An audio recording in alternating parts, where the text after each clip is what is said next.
ದಕ್ಷಿಣ ಭಾರತದ ಪ್ರಮುಖ ಹುಲಿ ಸಂರಕ್ಷಿತ ತಾಣಗಳಲ್ಲಿ ಒಂದಾದ ಬಂಡೀಪುರ ರಾಷ್ಟ್ರೀಯ ಉದ್ಯಾನವನಕ್ಕೆ ಭೇಟಿ ನೀಡುವ ಪ್ರವಾಸಿಗರಿಗೆ ಅರಣ್ಯ ಇಲಾಖೆಯು ಆಘಾತಕಾರಿ ಸುದ್ದಿಯೊಂದನ್ನು ನೀಡಿದೆ.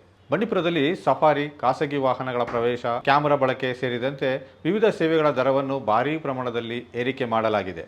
ಈ ಪರಿಷ್ಕೃತ ಆದೇಶ ಸೆಪ್ಟೆಂಬರ್ 1ರಿಂದ ಜಾರಿಗೆ ಬರಲಿದೆ. ಅರಣ್ಯ ಇಲಾಖೆಯ ಪ್ರಕಾರ ಪ್ರತಿಯೊಂದು ಸೇವೆಯ ಮೇಲೆಯೂ ದರ ಏರಿಕೆಯಾಗಿದೆ. ಬಸ್ ಸಫಾರಿಯ ಬೆಲೆ ವಯಸ್ಕರಿಗೆ ಇದ್ದ 650 ರೂಪಾಯಿ ದರವನ್ನು 1,000 ರೂಗೆ ಹೆಚ್ಚಳ ಮಾಡಲಾಗಿದೆ.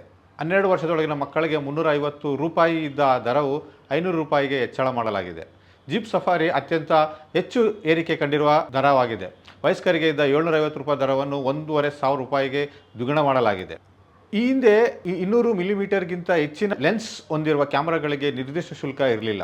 ಆದರೆ ಇನ್ನು ಮುಂದೆ ಪ್ರಕೃತಿಯನ್ನು ಮೈದುಂಬಿ ಸೆರೆ ಹಿಡಿಯುವ ಛಾಯಾಗ್ರಾಹಕರು ಹೆಚ್ಚಿನ ಹಣ ತೆರಬೇಕಾಗುತ್ತದೆ.